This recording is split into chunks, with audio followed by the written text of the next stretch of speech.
महाराष्ट्र राज्य माध्यमिक व उच्च माध्यमिक परीक्षा मंडळाच्या बुधवारपासून 12वीच्या परीक्षेला सुरुवात झाली आहे। यासाठी भंडारा जिल्ह्यात 64 केंद्र असून या परीक्षा केंद्रांवर 18,036 विद्यार्थी परीक्षा देत आहे।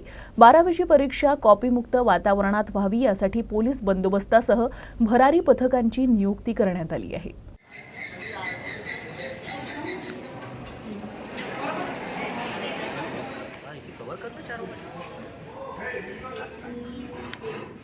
महाराष्ट्र राज्य उच्च माध्यमिक शिक्षण मंडळ विभागीय नागपूर या वतीने आमच्या महाविद्यालयामध्ये सेंटर दिलेला आहे आणि तुमसर तालुक्यामधून सर्वात मोठा सेंटर म्हणून 580 विद्यार्थी बसलेले आहेत आणि आमचा सेंटर सुरळीतपणे सुरू आहे।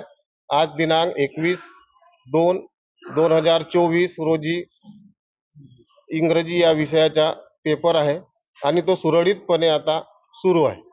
कॉपीमुक्त अभियानासाठी आम्ही सर्वात प्रथम सर्व विद्यार्थ्यांची गेट जवळ तपासणी केली।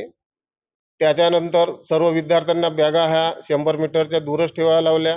त्यानंतर त्यांना जे काही इलेक्ट्रॉनिक डिव्हाइस आहेत, मोबाईल असतील, ते सर्व सुद्धा आम्ही त्या बॅगमध्येच काढून ठेवलेले आहेत।